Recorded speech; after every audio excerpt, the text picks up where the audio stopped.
Bismillahirrahmanirrahim.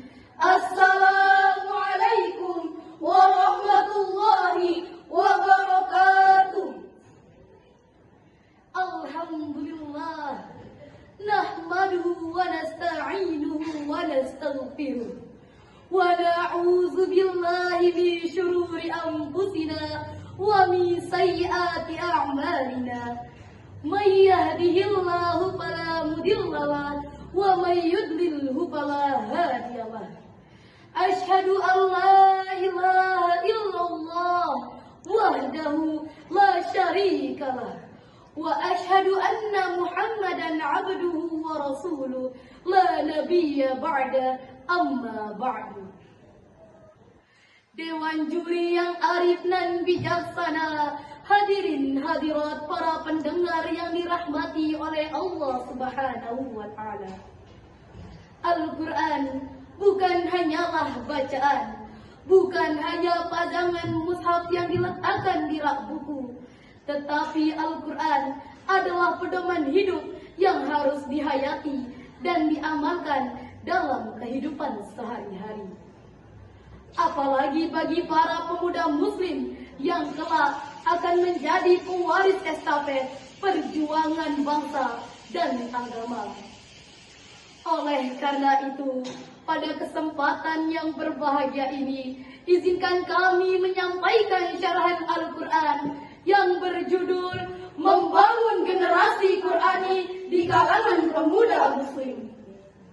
Sebagaimana firman Allah dalam Al-Quran, Surah Al-Furqan ayat 30 yang akan dilantunkan sebagai berikut.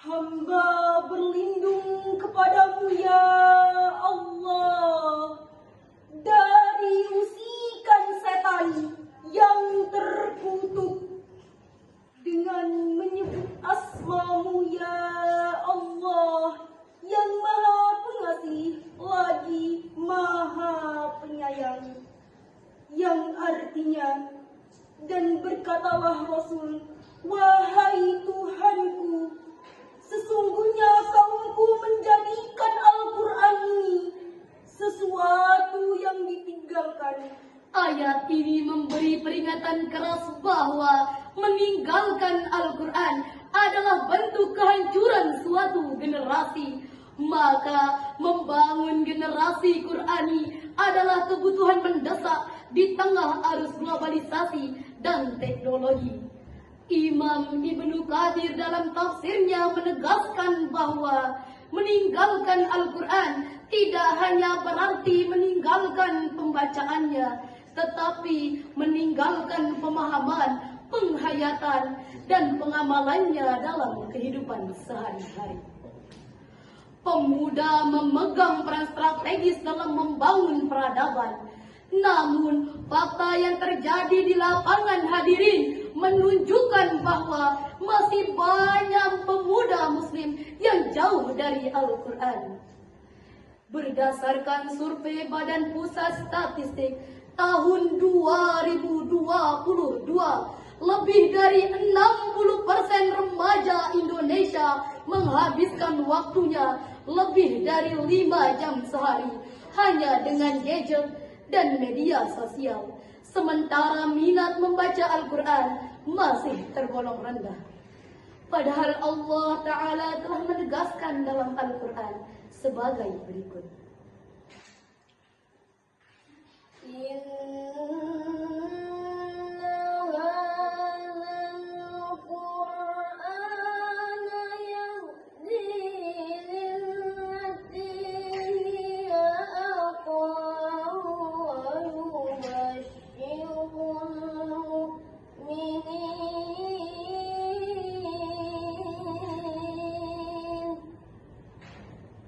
Yang artinya sesungguhnya Al-Quran ini memberi petunjuk kepada jalan yang lebih lurus dan memberi kabar gembira kepada orang-orang yang beriman.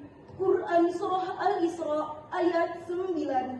Ayat ini menegaskan bahwa Al-Quran adalah sumber hidayah, pedoman hidup, dan kunci kebangkitan umat. Pemuda adalah tulang punggung umat dan penentu masa depan bangsa.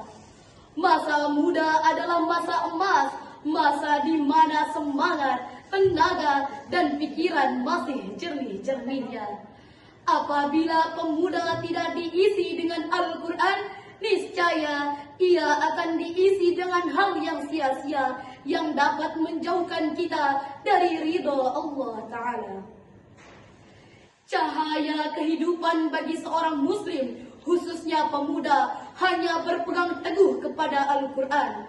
Pemuda Qurani bukan hanya pintar membaca ayat, tetapi pintar dan mengamalkan isi Al-Quran dalam kehidupan sehari-hari.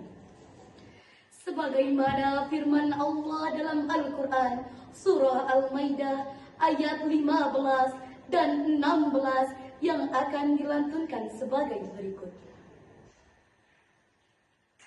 قد جاءكم من الله نور وكتاب مبين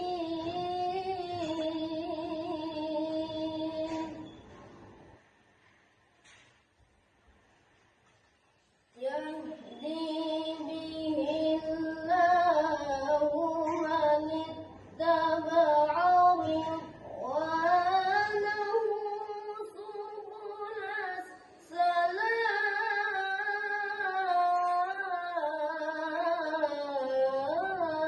السلام صدق الله العظيم.